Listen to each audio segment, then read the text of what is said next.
자, 우선 새해 복 많이 받으십시오. 그 연말 연시이라서 또 뭐 어쩔 수 없이 학교 마이크로 스튜디오를 쓰면 참 좋은데 또 아이패드를 사용해서 찍게 됐습니다. 자, 지금부터는 그 영상을 세 개로 쪼개서 배아줄기세포, 성체줄기세포, 그리고 유도만능 줄기세포와 관련된 이야기들을 조금 더 구체적으로 더 드리도록 하겠습니다. 그러면 시작해 볼까요?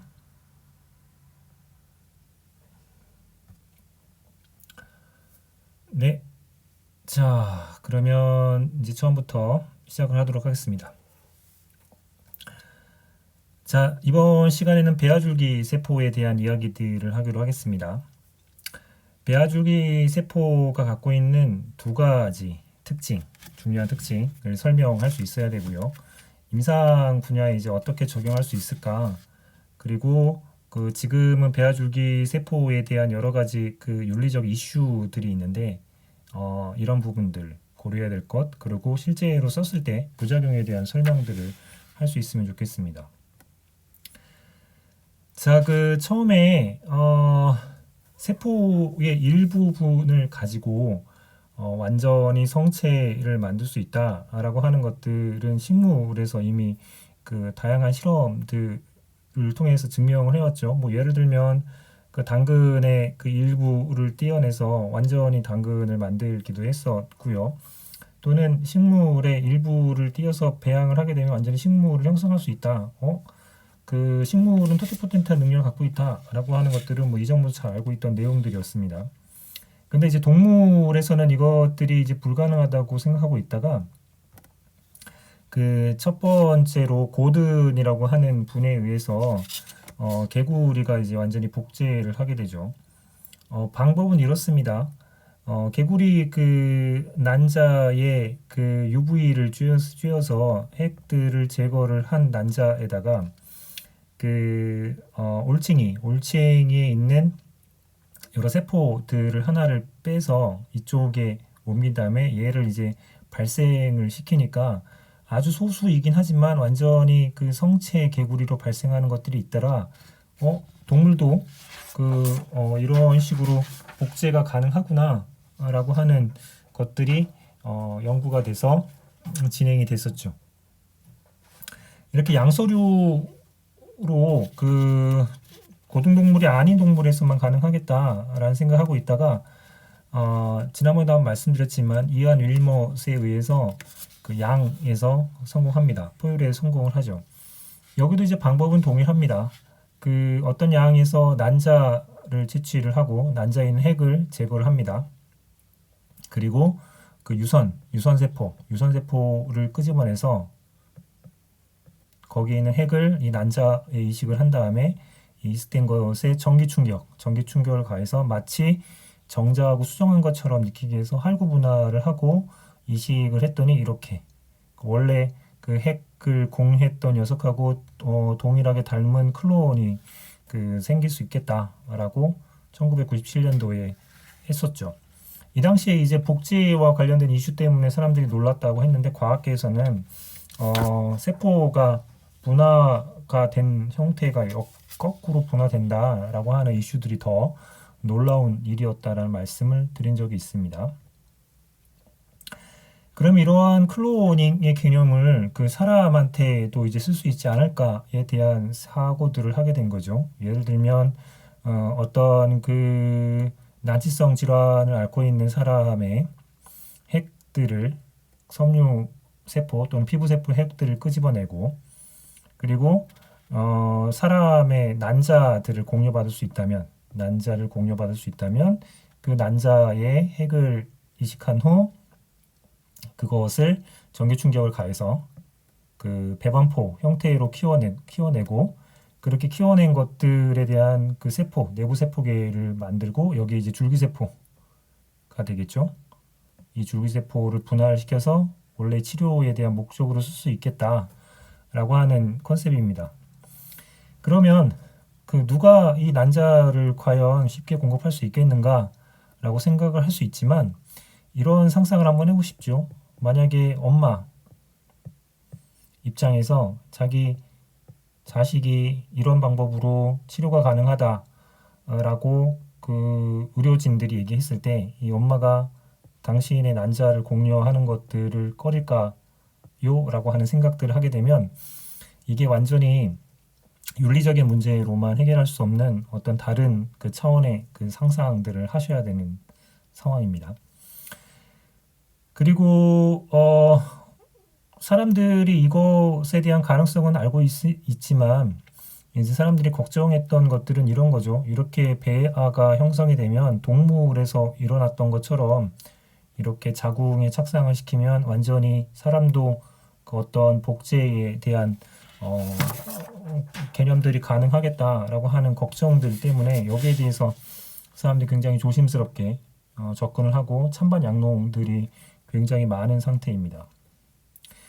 그 양이 이제 성공하고 나서 차근차근 이제 포유류의 성공들을 해냅니다. 클로닝에 대한 개념들이요. 97년도에는 마우스, 소, 그 다음에 돼지, 캣, 그 다음에 개까지 성공들을 해내죠.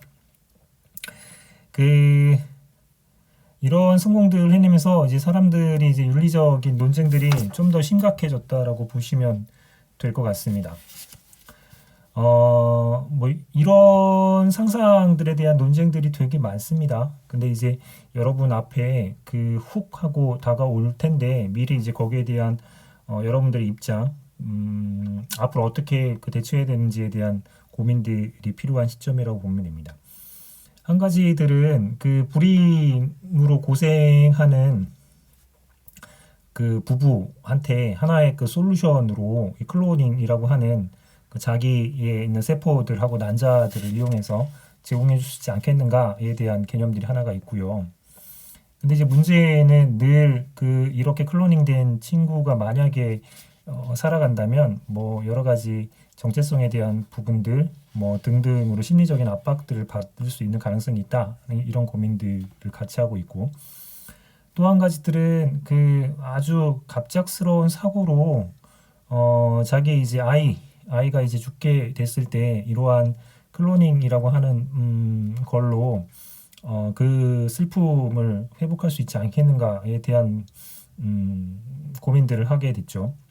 하지만 그 클로닝이라고 하는 것들은 유전체만 그 동일하게 만들 수 있지 기억에 대한 부분들은 가져올 수 없기 때문에 그 원래 아이들하고 좀 다르다는 측면들을 간과한 거 아닌가에 대한 것도 있습니다.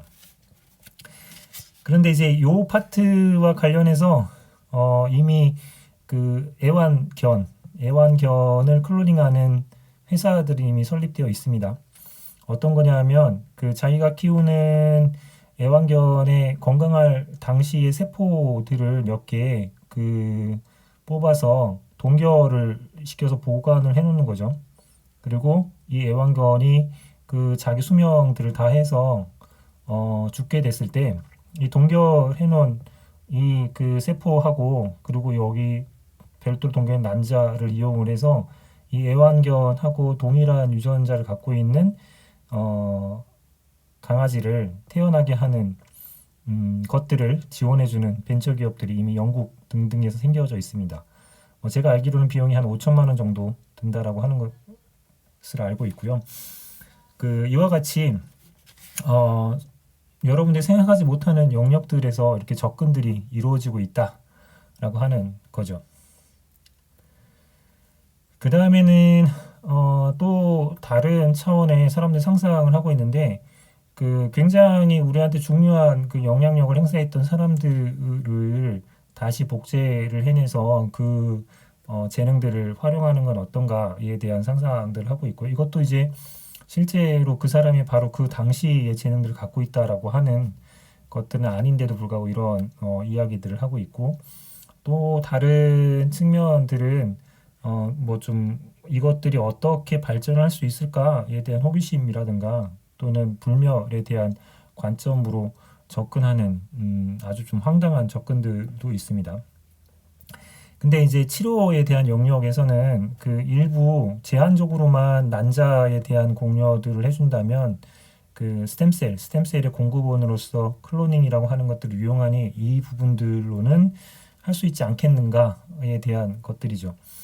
그래서 지금 현재 여러 가지 그 가능성들 중에 이쪽에 대한 윤리적 가능성들의 해석들이 여지가 좀 남아 있는 상태이고요. 또 그 아까 얘기를 했지만 그 불임이라고 하는 과정에 지금은 단순히 아이를 못 갖는다라는 것 때문에 이것들을 접근해야 되는가에 대한 걸로 생각할 수 있지만 한 가지 사례가 2016년도에 생겼습니다. 한 가지를 보여드리면 이런 거죠. 그 세부모의 그 유전자 아기들을 주겠다라고 하는 부분들이 생기게 됐습니다.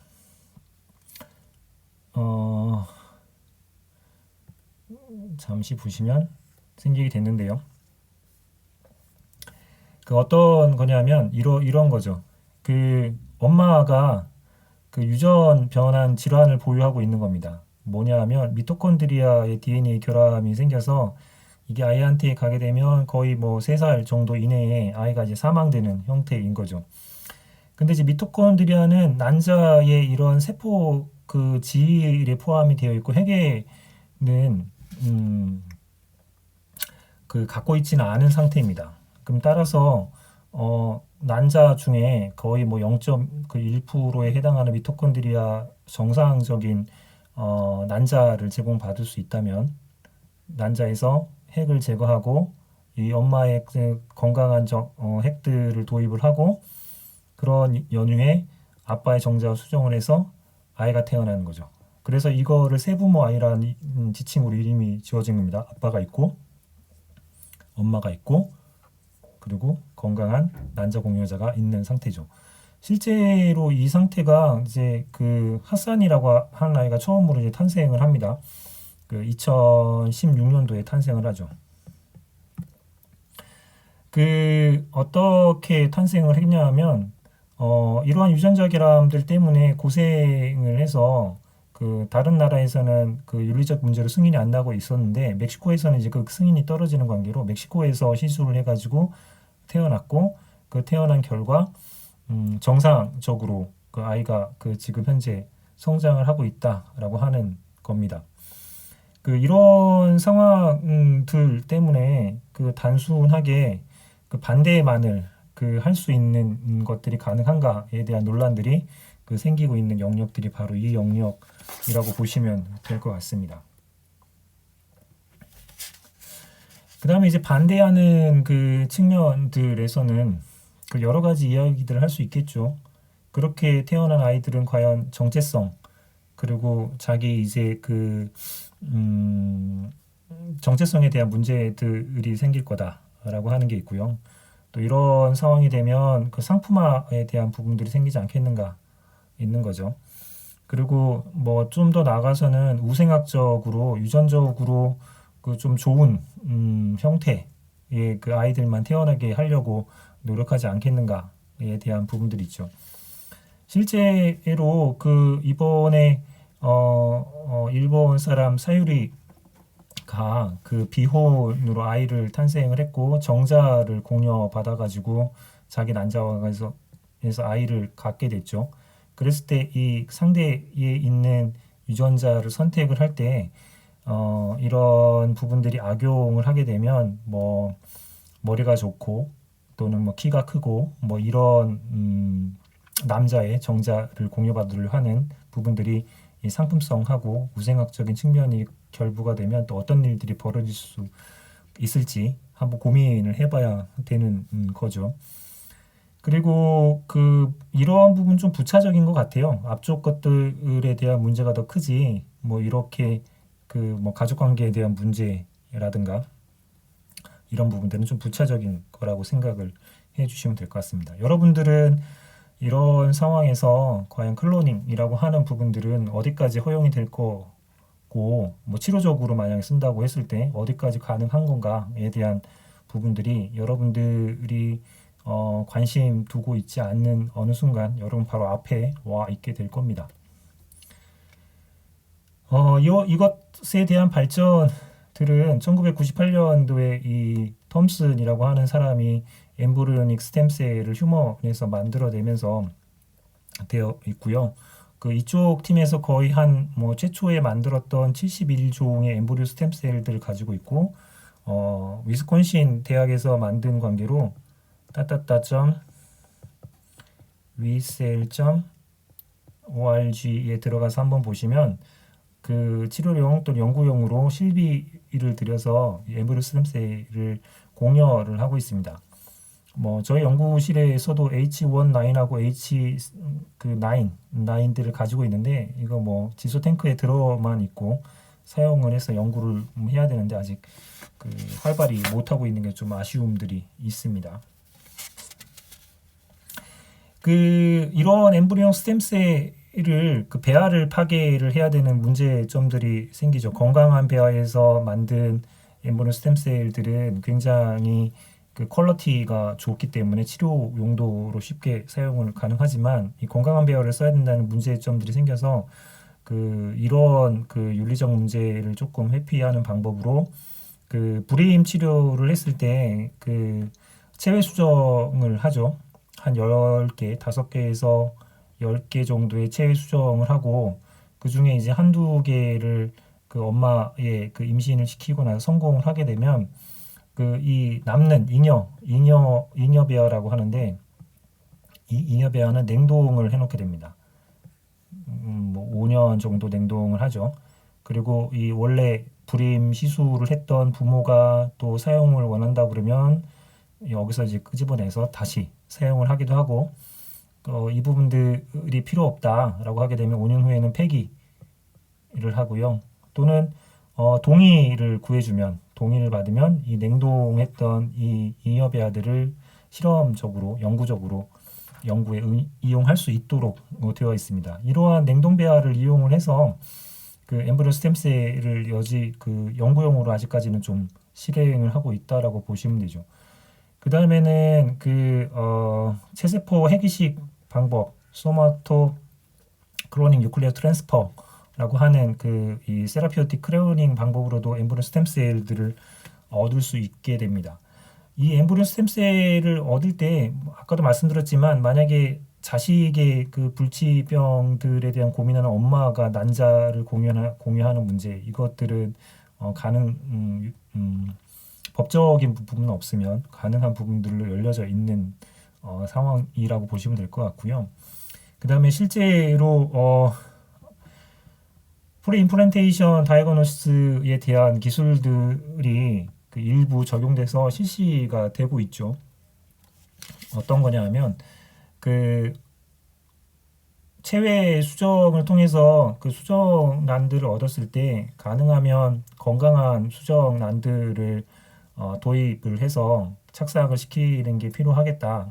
왜냐하면 뭐 나이가 들은 불임부라든가 유전 질환 때문에 고민하는 불임 부부 같은 경우에는 이런 것들의 요구들이 생길 수 있을 겁니다. 지금 상황에서는 할구 하나를 띄어내서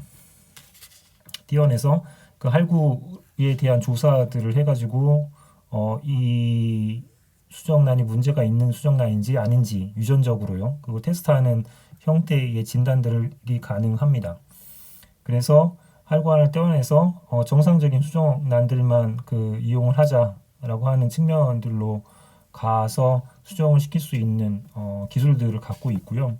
더 나가서는 이것들이 잘못 사용된다라고 하면 유전적인 그 템플레이트 형태들이 조금 좋은 유전자를 갖고 있는 할구들만 선택을 하는 우생학적인 측면들로 활용이 가능하겠죠. 그 외국에서는 이 그 프리임플란테이션 다이어고니스라고 하는 이 과정들을 잘 하고 있지 않는 상태입니다. 왜냐하면 그 실제로 이런 것들 한다라고 하는 뜻은 원치 않는 수정란들은 폐기시키겠다라고 하는 뜻인 거라서 이 부분들의 윤리적인 그 논쟁 같은 것들이 늘상 존재를 하게 될 거라고 생각이 듭니다. 엠브리오닉 스템셀은 어떻게 얻냐 하면 배아의 이제 이너셀 매스로부터 얻습니다. 그리고 다능성의 능력들을 갖고 있죠. 분화능에서. 그 다음에 이런 다능성을 갖고 있기 때문에 우리 몸의 200여 종의 세포로 다 그 발달일 분화가 가능합니다.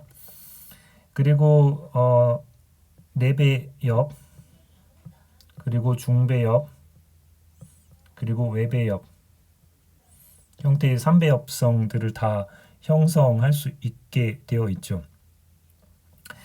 이런 그 장점들 때문에 그 재생의학에서는 이것들을 매우 그 활용하고 싶어하는 욕구들을 갖게 됩니다. 그 엠브리오 스템셀이 갖고 있는 두 가지 큰 특징들을 요약한다면 셀프 리뉴얼에 대한 특징이죠. 자기가 갖고 있는 분화되지 않는 상태로 그 다능성을 갖고 있는 상태로 자기의 세포의 증식들이 가능한 형태를 우리는 셀프 리뉴얼이라고 그 얘기를 합니다. 즉 분화되지 않은 상태를 유지하면서 그 세포의 디비전들을 가속화시켜서 많은 숫자의 세포들을 얻을 수 있는 능력, 이것들을 셀프 리뉴얼이라고 표현을 하고요. 포텐시로는 그 프로리포텐시를 갖고 있는 녀석들이 바로 엠브리오 스템셀이라고 말씀들을 드렸었죠.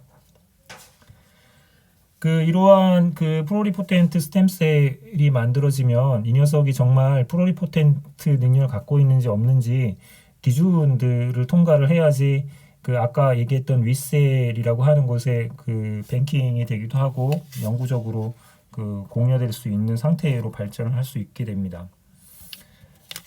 그 조건들을 보게 되면 세포가 분열하고 증식하면서 노멀한 그 디플로이드 캐리오타입, 즉 EN이라고 하는 것들이 문제없게 계속 증식이 되어야 된다라고 하는 기준이 하나 있고, 두 번째는 그 다능성에 대한 것들을 유지할 수 있는지에 대한 마커로 몇 가지 마커들이 그대로 발현하는지 테스트를 하게 됩니다.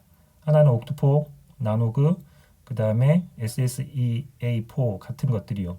그래서 이러한 마커들이 발현되고 있다라고 하는 것들을 확인을 해야 되고, 세 번째는 외배엽, 중배엽, 내배엽이라고 하는 것들을 체외해서 만들어낼 수 있는 능력이 있느냐라는 것들을 테스트하게 되죠.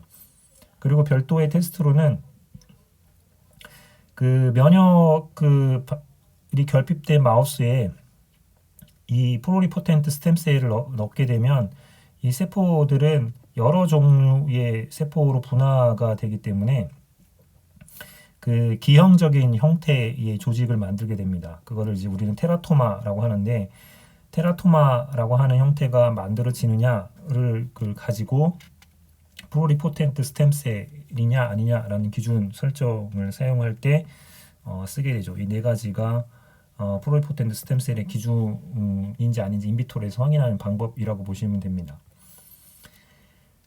이 엠브리오 스템셀을 가지고 이제 어디에 쓸 건가라고 생각하면 뭐 간단합니다. 우리 몸에 거의 모든 걸 만들 수 있기 때문에 그 재생 능력이 가장 떨어지는 질환들에 먼저 소구를 하겠죠. 카디악 또는 이제 그 신경계 질환들, 그 다음에 뭐 당뇨 같은 것들의 시도들을 하게 될 겁니다.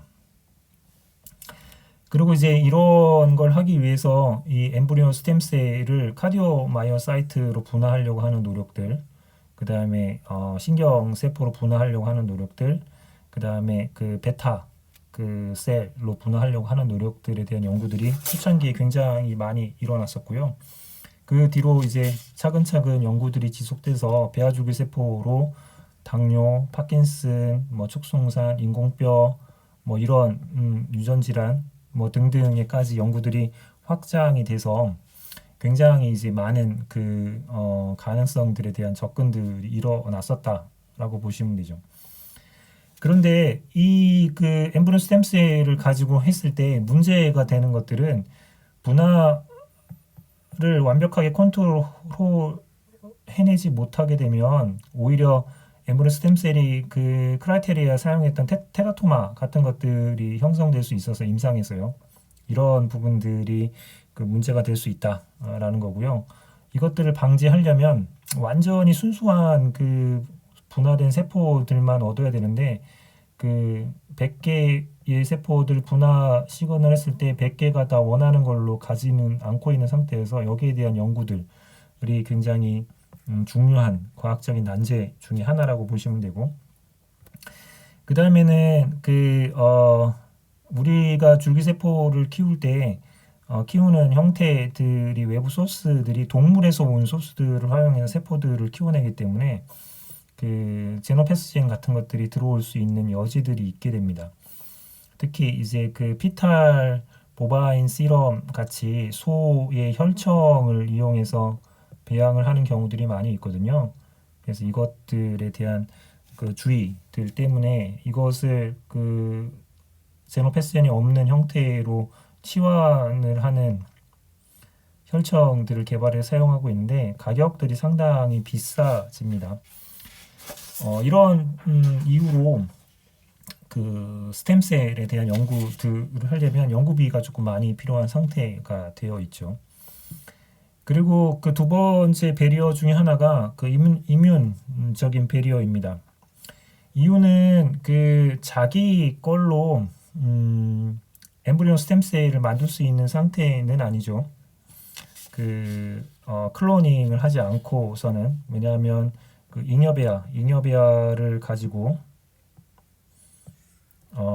쓰게 되면 다른 사람의 그 줄기세포를 사용하는 거기 때문에 여전히 이러한 그 면역학적인 배리어들이 존재를 하게 됩니다. 이러한 배리어들을 조금 약화시키려고 하는 목적으로 소마틱 셀 뉴클리어 트랜스퍼라고 하는 자기 그 세포들을 이용해서 클로닝을 해달라라고 하는 요구들이 생긴 것들이 이런 거라고 보시면 되죠. 따라서 배아줄기 세포의 그 과학적인 난제들을 다시 한번 정리하면, 미분화 세포를 우리가 그 치료로 원하는 그 세포 형태로 완전히 그 순수하게 100% 순수하게 분화할 수 있는 이 방법들을 찾아내는 게 첫 번째 과학적인 그 과제라고 보시면 되고요. 만약에 미분화 세포의 형태가 조금이라도 있게 되면 이것은 암 또는 테라토마 형태로 발전할 수밖에 없게 됩니다. 두 번째는 그 면역 거부 반응들을 해소하기 위해서 누군가가 이제 난자를 기증한다면 여기 있는 핵을 빼내고 핵취환의 방법으로 그 배아를 만들어낸 다음에 여기에 이제 줄기세포를 얻어서 이렇게 얻은 줄기세포로 자기를 이제 치료를 하는 것들에 대한 제안들을 하고 있죠. 이랬을 때 이 부분들은 뭐 아주 제한적으로 허용을 한다면 가능할 수도 있겠다 라고 하는 부분들이 생길 수 있다라고 하는 건 자녀의 그 희귀 질환에 대해서 엄마 또는 뭐 형, 자매 뭐 이런 부분들로 가능한 영역들이 생길 수가 있게 될 겁니다. 그리고 이제 세 번째에 대한 부분들은 이 줄기세포를 그 어떤 그 형태로 그 분화를 보냈을 때 원하는 세포로 분화를 유도할 수 있는 이 그 특이한 반응들을 찾아내려고 하는 노력들을 끊임없이 진행하고 있다라고 하는 거죠.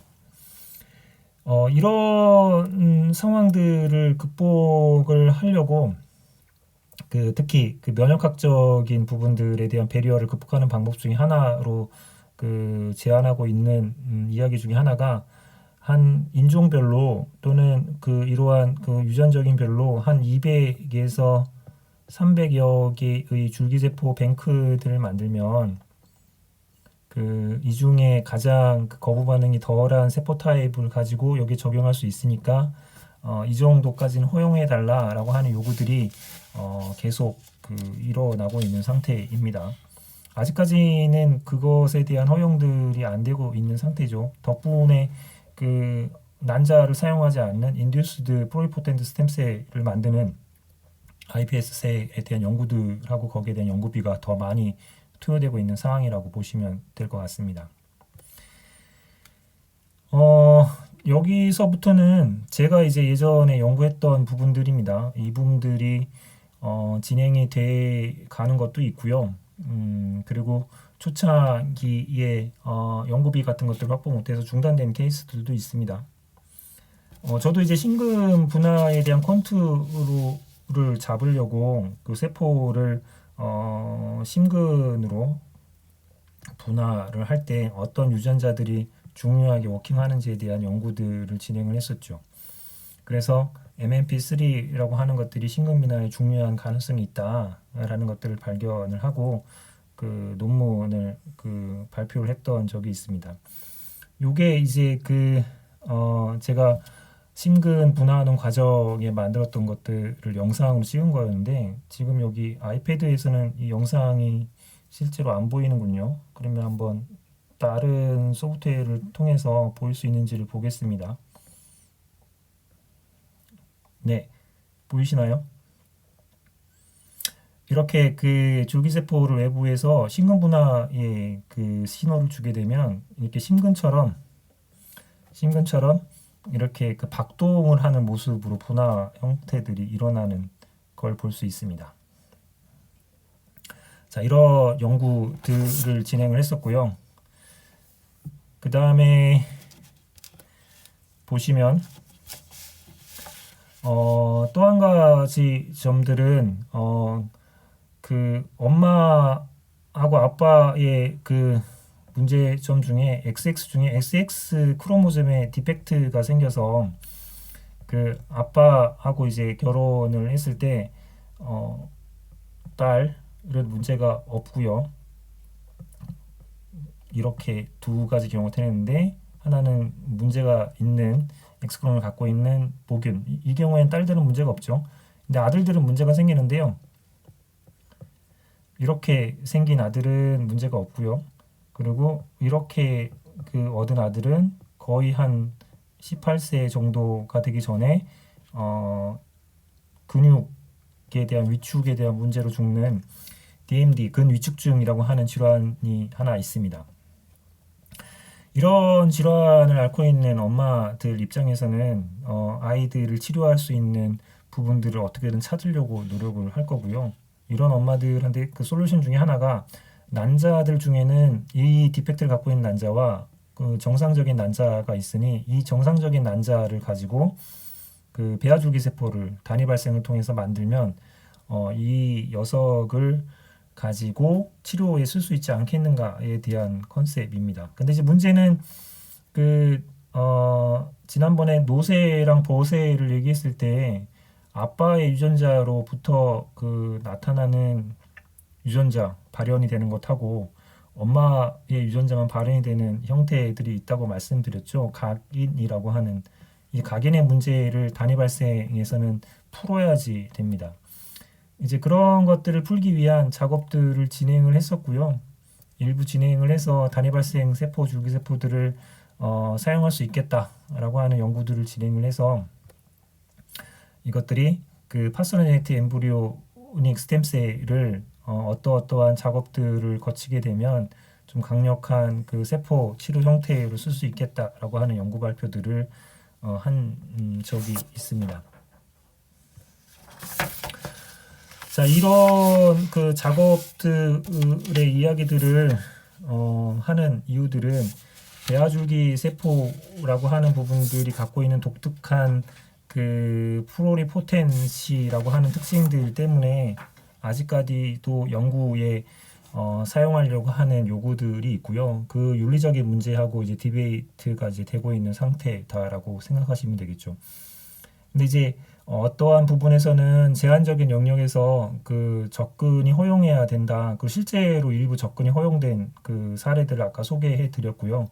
아마도 끊임없이 이것과 관계된 윤리적인 논쟁들이 그 계속 될 거라고 봅니다. 여러분들이 이것에 대한 지식, 이것에 대한 상황, 그 변화 이런 것들을 조금 이해할 필요가 있을 거라고 생각이 됩니다. 특징 두 가지 측면들 말씀드렸죠. 셀프 리뉴얼하고 플로리포텐스 능력을 갖고 있다라는 측면이 있고요. 배아줄기 세포는 거의 200종의 그 세포들 분화가 가능하기 때문에 임상에 대한 부분들을 쓰려고 노력한다라는 측면들이 있죠. 배아줄기 세포에 대해서 적용할 때 그 부작용 측면을 생각해야 될 점들은 면역 거부 반응에 대한 문제가 생길 수 있고요. 또 한 가지들은 테라토마 완전히 분화될 수 있는 부분들을 컨트롤하지 못하면 암 형성에 대한 부분들이 생길 수 있다 라는 측면들까지 고민을 해 주셨으면 좋겠습니다. 자, 이렇게 해서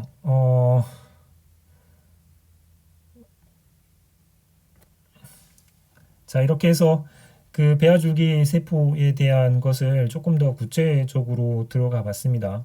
그리고 현실에서 그것들이 어떻게 클로닝이라고 하는 게 단순히 반대만 있는 것들이 아니라 어떤 부분에서는 인정해 줄 필요도 있다라고 하는 측면들이 어떻게 생기고 있는지에 대한 사례들까지 말씀을 드렸습니다. 한번 고민해 보면서 공부를 하셨으면 좋겠습니다. 그럼 또 쉬었다가 다음을 하도록 하죠.